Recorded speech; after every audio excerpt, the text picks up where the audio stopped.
నవరాత్రులు వచ్చినాయి అనుకోండి, మొదలుపెట్టిన రోజు నుంచి విజయదశమి దసరా రోజు వరకు ప్రతిరోజు 4-5 రకాలు ఉండకూడదు. పూజ చేస్తారు, నవరాత్రి రోజు పూజ చేస్తారు, ప్రతిరోజు నైవేద్యం పెడతారు, అలా ఉందనుకోండి. ఆ నైవేద్యం అన్నది ప్రసాదం తీసుకున్నట్టు 1-2 స్పూన్లు తీసుకుంటే ఏం ఇబ్బంది లేదండి. ప్రతిరోజు స్వీట్ లాగా చేసినా కానీ నార్మల్గా ఎటువంటి ఆరోగ్య సమస్యలు ఆల్రెడీ లేని వాళ్ళకైతే ఇబ్బంది లేదు.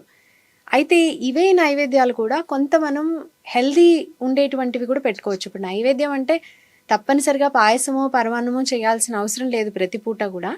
దాని బదులు ఆ 10 రోజుల్లో కనీసం 5 రోజులు పండ్లు పెట్టామనుకోండి, ఒక 4 రోజుల్లో 2 రోజుల్లో నట్స్ పెట్టామనుకోండి, అవి కూడా మనము నైవేద్యంగా పెట్టి ప్రసాదంగా తీసుకోవచ్చు. ఉడికించిన గింజలవి కూడా, ఉడికించిన గుగ్గిళ్ళు అట్లాంటివి కూడా పెడతారు నైవేద్యం.